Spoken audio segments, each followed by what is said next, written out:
우리에게는 이 성경책이 너무 흔하고 아주 쉽게 온갖 종류의 성경들을 마음만 먹으면 가질 수 있기 때문에 성경을 원하는 대로 읽을 수 있다고 하는 것이 얼마나 소중한지를 우리는 많이 놓치고 살아갈 때가 있습니다. 또한 이 신구약 66권의 성경이 우리 손에 들어오기까지 어떤 수고와 눈물과 희생이 있었는지 우리는 잘 모릅니다.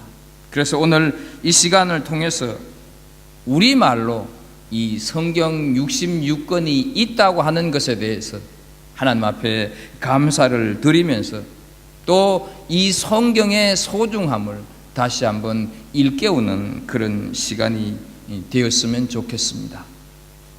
성경은 원본이 없습니다. 사본만 있습니다.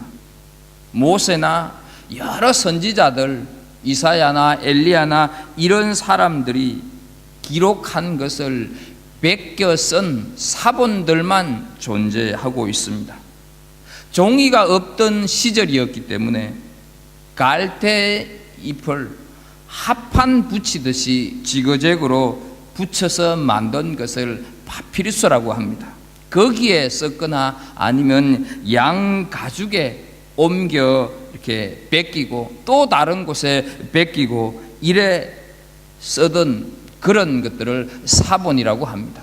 그런데 이런 사본들이 우리가 아는 대로 구텐베르크가 인쇄기를 발명을 하면서 성경이 대량으로 보급되기 시작을 했습니다. 개신교는 그렇지 않습니다만은 천주교는 1960년도 초까지만 해도 일반 성도들에게 성경을 읽지 못하게 했습니다.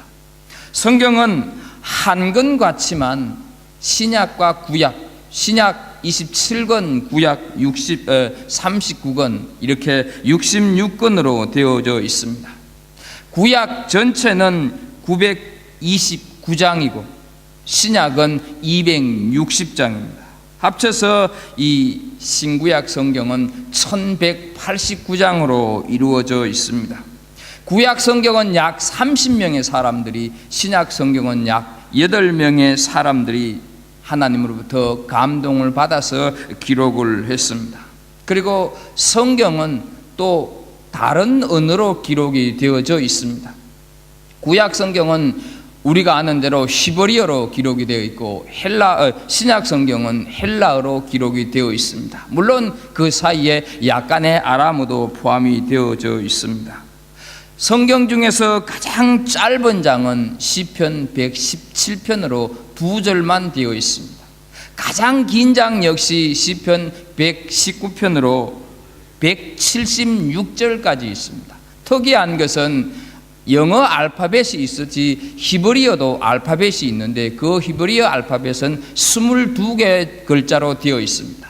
그래서 이 시편 119편은 그 22개의 알파벳 한 개의 알파벳에 8구절씩을 써서 176절로 구성이 되어 있는 것이 특징입니다. 그리고 성경은 기록 연대가 10년 정도 걸쳐서 기록이 되었거나 20년 정도 걸쳐서 기록이 된 그런 짧은 책이 아니라 무려 1600년 동안 기록된 것이 한 권으로 묶어져 있다 하는 것입니다. 구약 성경은 예수님 오시기 1500년 전부터 기록이 되었습니다. 그러니까 지금부터 3500년 정도라고 생각을 하면 될 것입니다. 신약 성경은 예수님이 오신 후 100년 동안 기록이 된 책입니다. 그런데 구약 시대가 끝나고 신약 시대가 바로 이어진 것이 아니라 구약과 신약 사이에는 400년이라고 하는 긴 세월이 있습니다. 따라서 성경은 무려 2000년이라고 하는 긴 세월 동안 기록이 되어졌다, 이렇게 말씀을 드릴 수가 있습니다. 그런데도 딱 한 사람이 쓴 것처럼 또 하루에 다 쓴 것처럼 전체적인 흐름이 조화를 이루고 있다 하는 사실입니다. 2000년의 세월 속에서 직업도 다르고 나이도 다르고 시대적인 배경도 다르고 배움 정도도 다른 40여 명에 가까운 사람들이 기록을 했음에도 불구하고 이 성경은 주제가 하나로 통일되고 있다 하는 것입니다. 우리는 살아가다가 보면 같은 사건을 보고 들어도 1, 2년이 지나면 그 같이 보고 들었던 사건에 대해서 말을 할 때도 서로 다르게 말을 하는 것이 예사입니다. 그런데 이 성경은 2000년의 지난 세월 속에서 기록되어지긴 했지만 주제가 단 하나다 하는 것이 도저히 우리 상식으로는 이해가 되지 않는 신비스러운 일입니다. 그런데 성경의 저자를 모세나 에스겔이나 바울이나 베드로나 이렇게 말을 하지 않습니다. 성경의 저자를 하나님이라고 말씀을 합니다. 왜 그랬겠습니까? 한번 디모데후서 3장 16절을 보게 되면 모든 성경은 하나님의 감동으로 된 것이라 이렇게 말씀을 하고 있습니다. 그리고 또 베드로후서 1장 21절 말씀을 보게 되면 예언은 언제든지 사람의 뜻으로 낸 것이 아니요 오직 성령의 감동하심을 입은 사람들이 하나님께 받아 말한 것이니라 이렇게 말씀을 하고 있습니다. 하나님의 말씀을 사람들이 대필했다 그런 뜻이죠. 그래서 이 성경은 어디를 보아도 누가 기록을 했다, 누가 썼다, 저자가 누구다 이렇게 얘기를 하지 않고 있습니다. 그래서 이 성경에는 권위가 있다 하는 것이죠.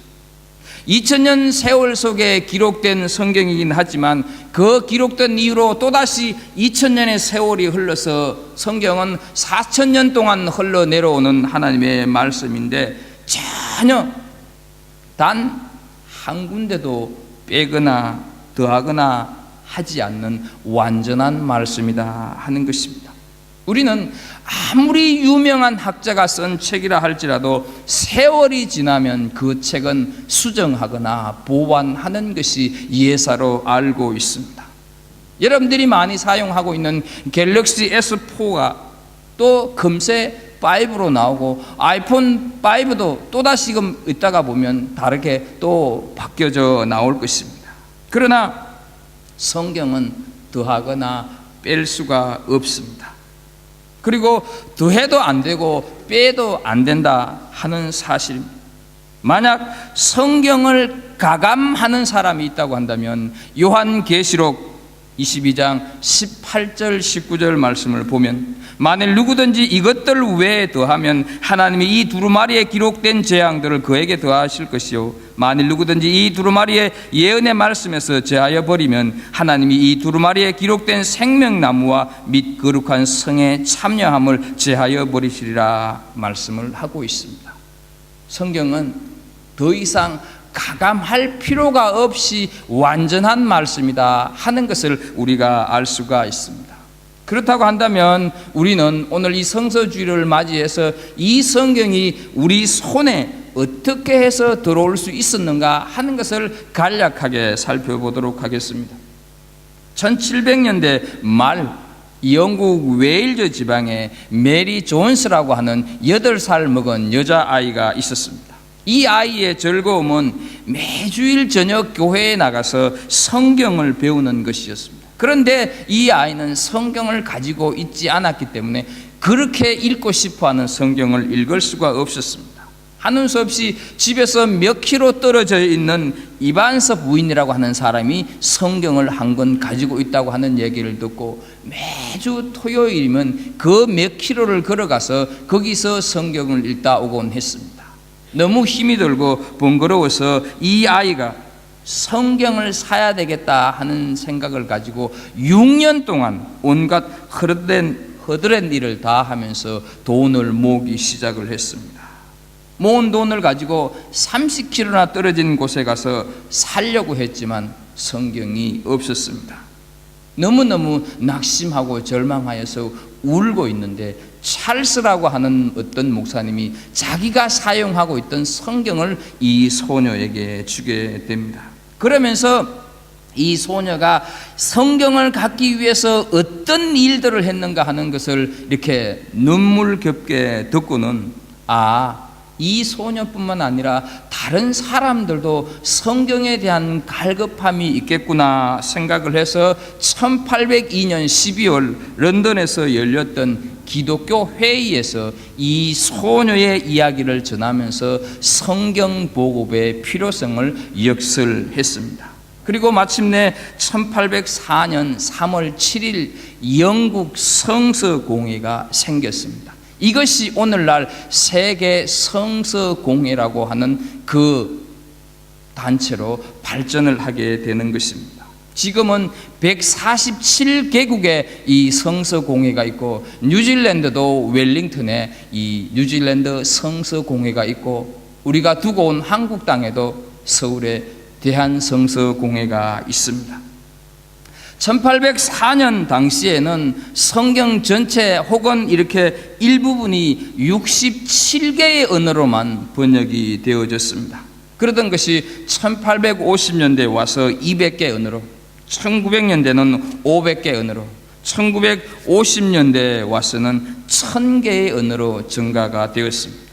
그리고 이후 지금까지 성경이 번역된 언어는 작년 기준으로, 아까 저분 얘기하는 거하고 약간 수치가 다르긴 합니다만, 쪽복음민 단편을 포함해서 번역된 언어는 세계 전체 언어가 7105개의 언어인데, 그 중에 2551개의 언어로 번역이 되어 있다고 세계 성서공회가 원래 발표를 했습니다. 이것은 전체 언어의 30% 정도밖에 번역이 안 되고 있다 하는 것을 우리가 알 수가 있습니다.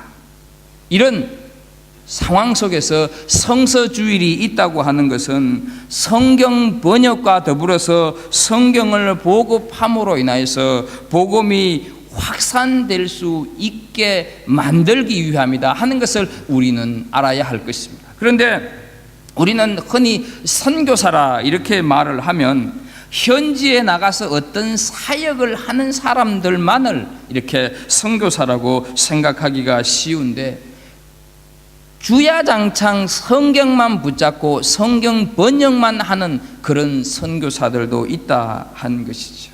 예를 들어서 아까 영상을 보면서 처음에 나왔던 이 GBT라고 하는 성경 번역 선교사들이 있습니다.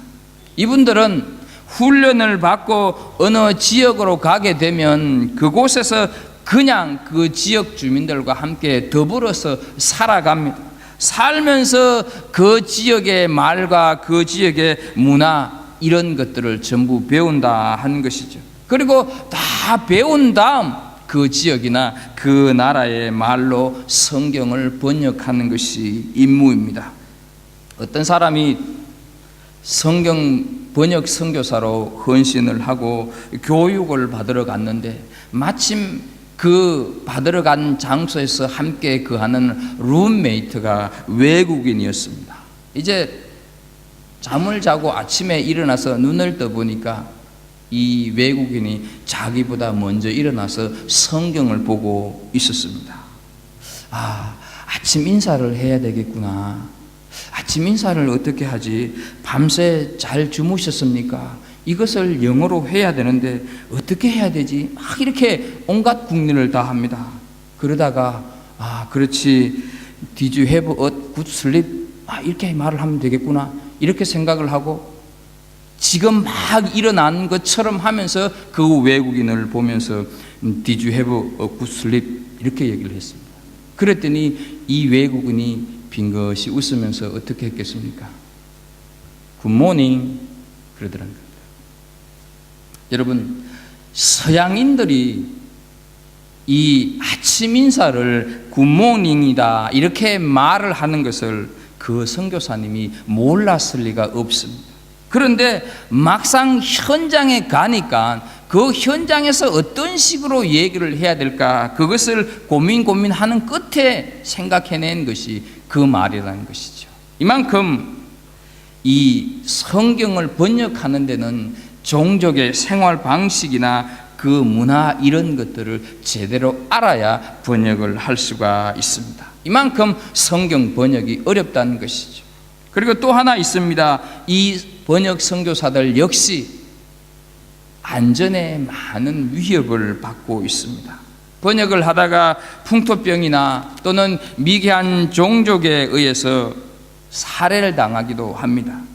2011년 3월 23일 이 메리 가더너라고 하는 위클리프 성경 번역 선교사가 예루살렘에서 폭탄 테러로 숨지고 말았습니다. 가까운 예로 우리 한국에서는 미국 상선을 타고 한국에 와서 복음을 전했던 토마스 선교사는 대동강변에서 처형을 당하기 직전 자기를 칼로 내리치려고 하는 사람에게 성경을 전해주고 순교하게 됩니다. 그리고 나중에 이 사람이 칼로 내리치려고 해서 성경책을 받아들였던 이 사람이 그 성경을 통해서 예수님을 알게 되고 구원받은 역사를 우리는 선교 역사를 통해서 알고 있습니다. 이런 순교의 그리고 이런 희생의 과정을 거쳐서 성경이 번역이 되고 이 오늘날 우리는 이 우리말로 된 성경을 가지고 있게 되었습니다. 그렇다면 왜 이 수많은 사람들이 자신의 생명을 던지면서까지 성경을 번역하고 성경을 전하고 있을까 하는 것입니다.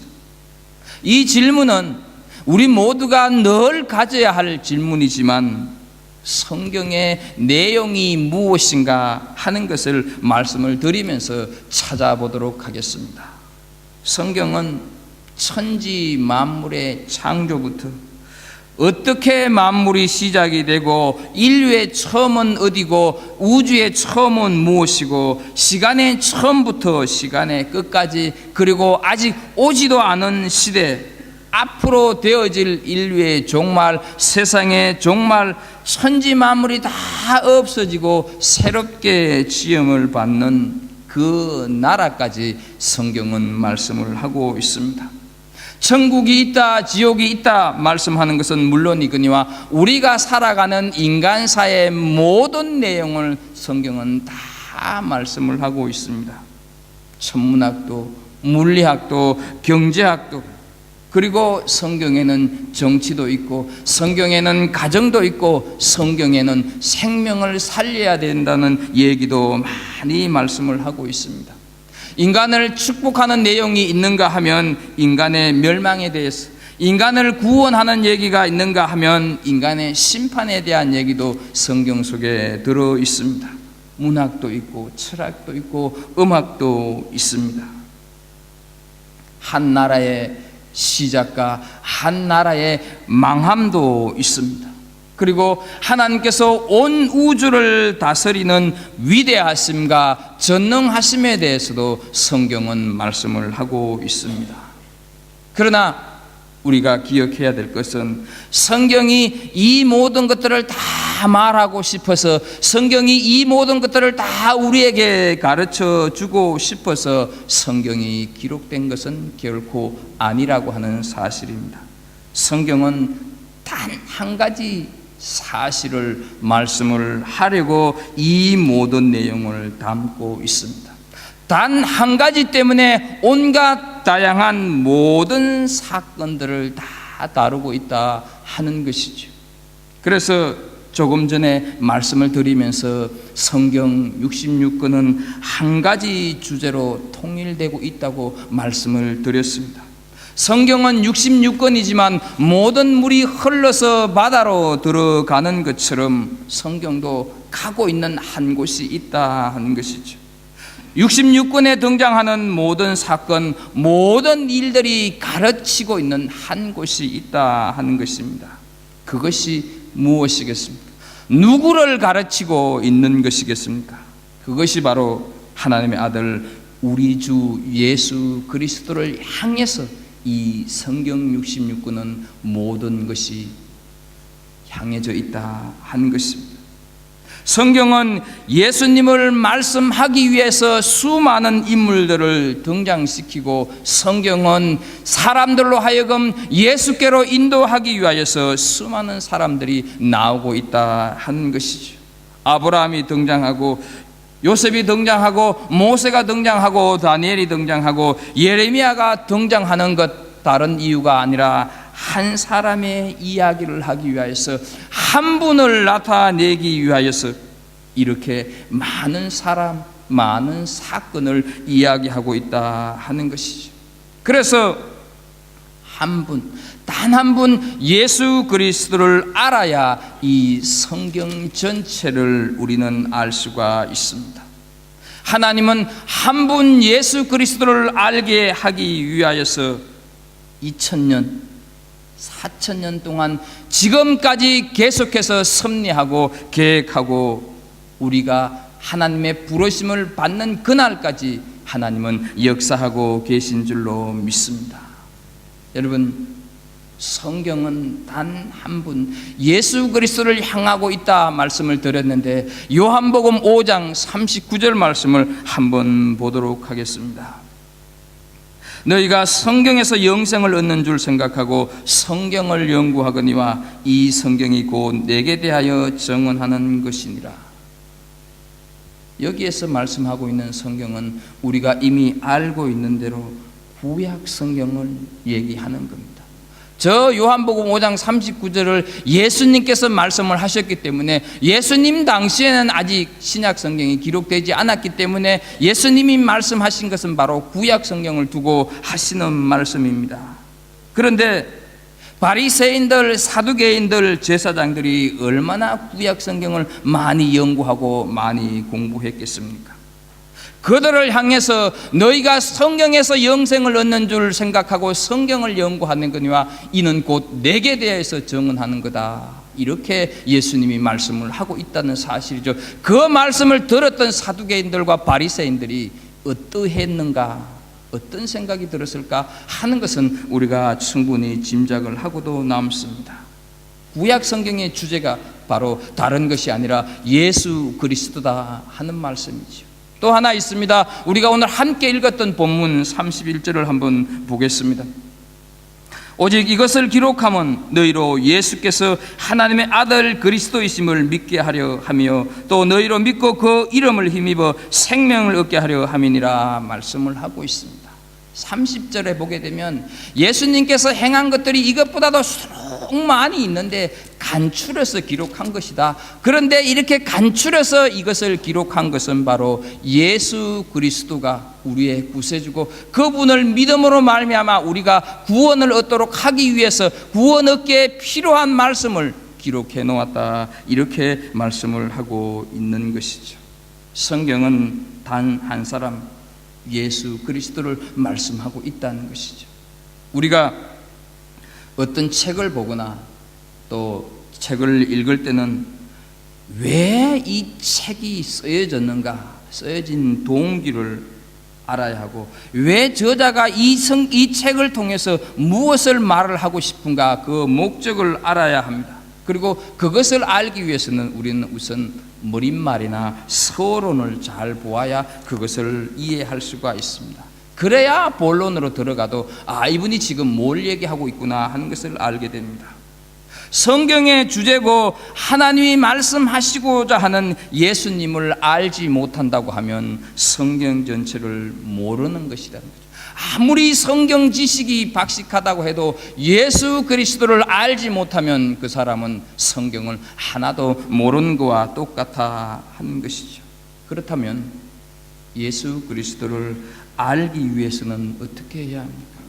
내가 A라고 하는 사람을 알기 위해서는 어떻게 해야 합니까? 그 사람을 만나야 하지 않습니까?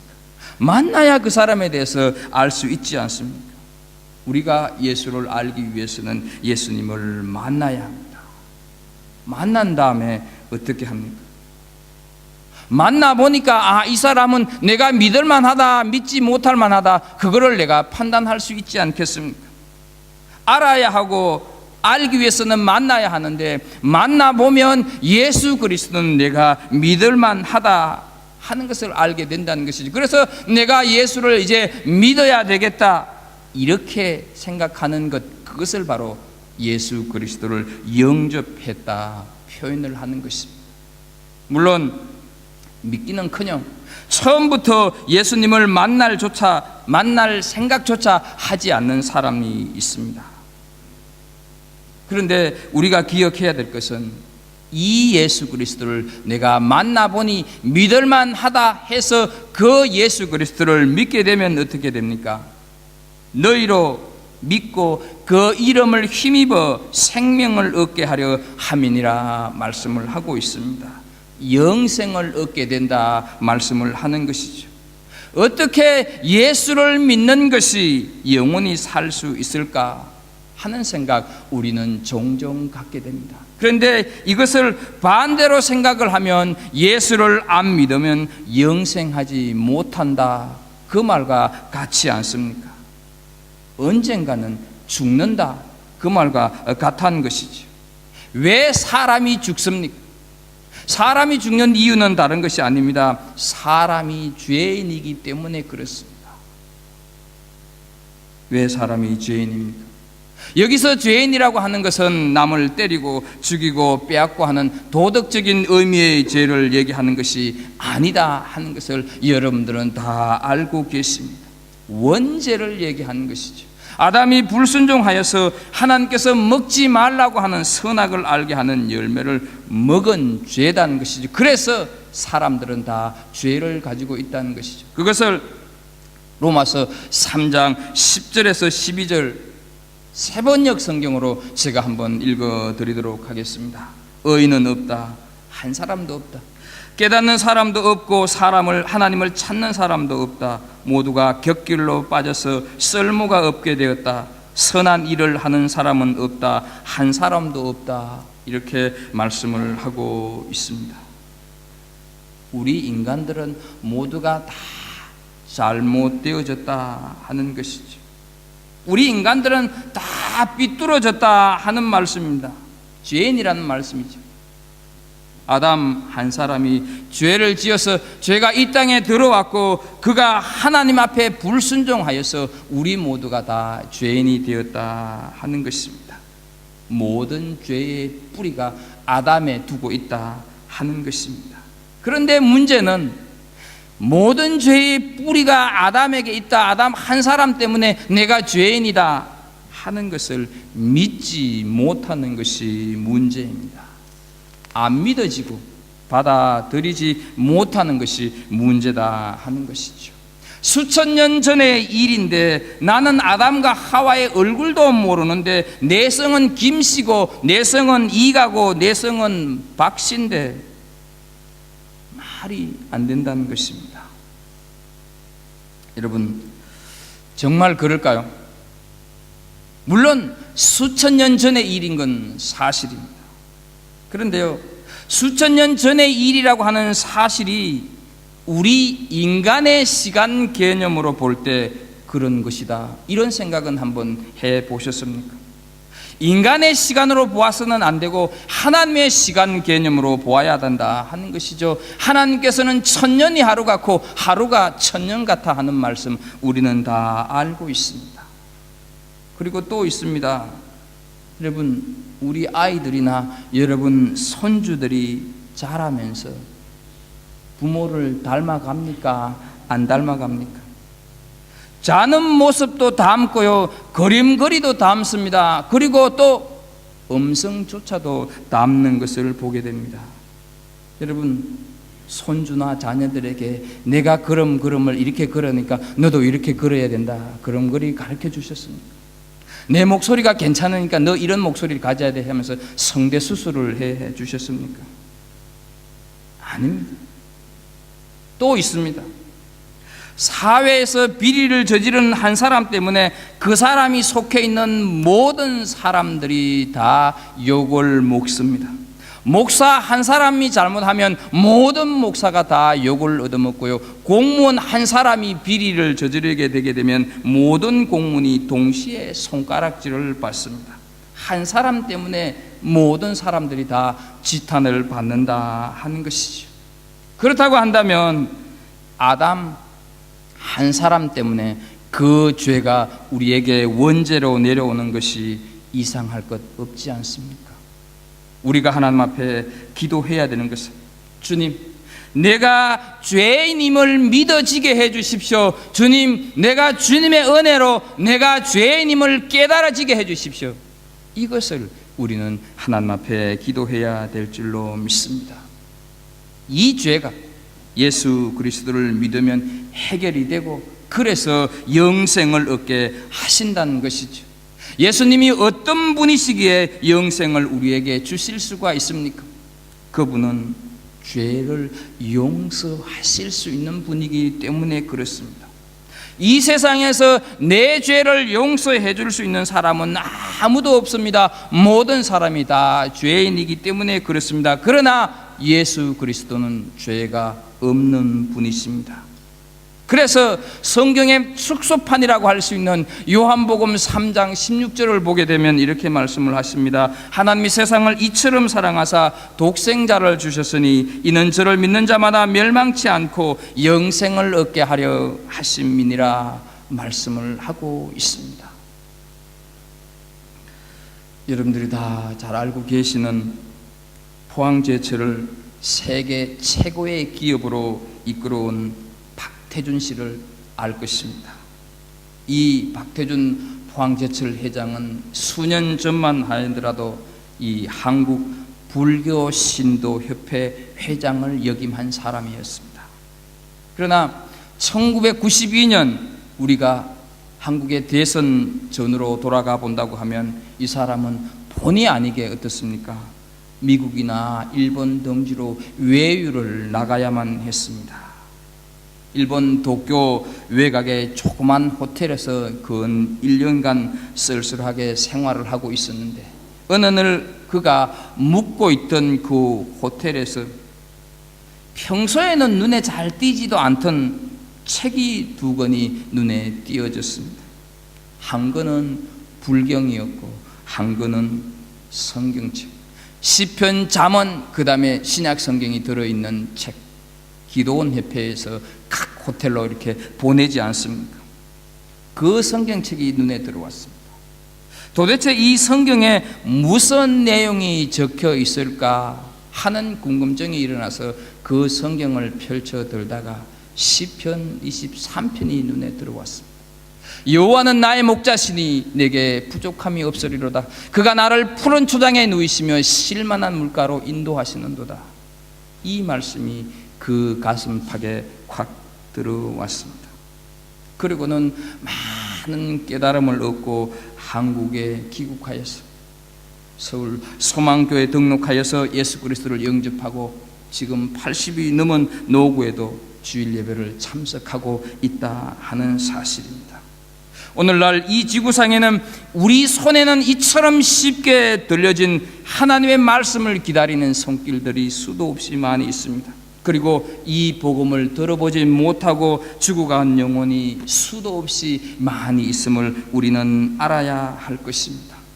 성경은 바로 우리 모두에게 구원을 주시기 위하여서 기록되어졌다 하는 사실, 성경은 단 한 사람도 빠짐없이 모든 사람들이 다 구원받기 원하는 하나님의 사랑의 편지다 하는 사실입니다. 제외될 사람도 없고 제외되어서도 안 되고 필요 없는 사람이 단 한 사람도 없는 성경, 이것을 우리는 쉽게 들고 있다 하는 사실입니다.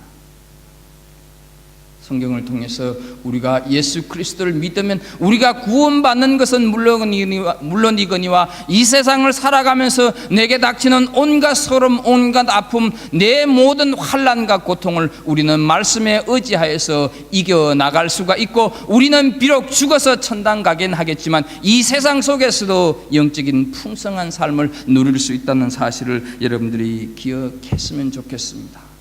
그리고 오늘도 이 성경이 전해져야 하고 세계 곳곳에서 다양한 방법으로 번역이 되고 있고 공산권, 회교권 이런 곳을 향해서 목숨을 내어놓고 전하고 있는 사람들 수도 없이 많이 있음을 알고 우리는 애써서 그들을 위해서 기도해야 할 것이고, 때로는 희생당하고 죽어가는 그 많은 선교사들을 위하여서 기도할 때도 있어야 하고, 또 우리가 가진 것을 나누는 후원할 수 있는 그런 은혜가 있어야 될 줄로 믿습니다. 성경을 주신 하나님께 감사하면서 이 일을 위해서 애쓰고 수고하는 수많은 사람들을 향해서 끊임없는 관심과 기도가 있는 여러분들 모두가 되기를 주의 이름으로 축복합니다. 기도하겠습니다.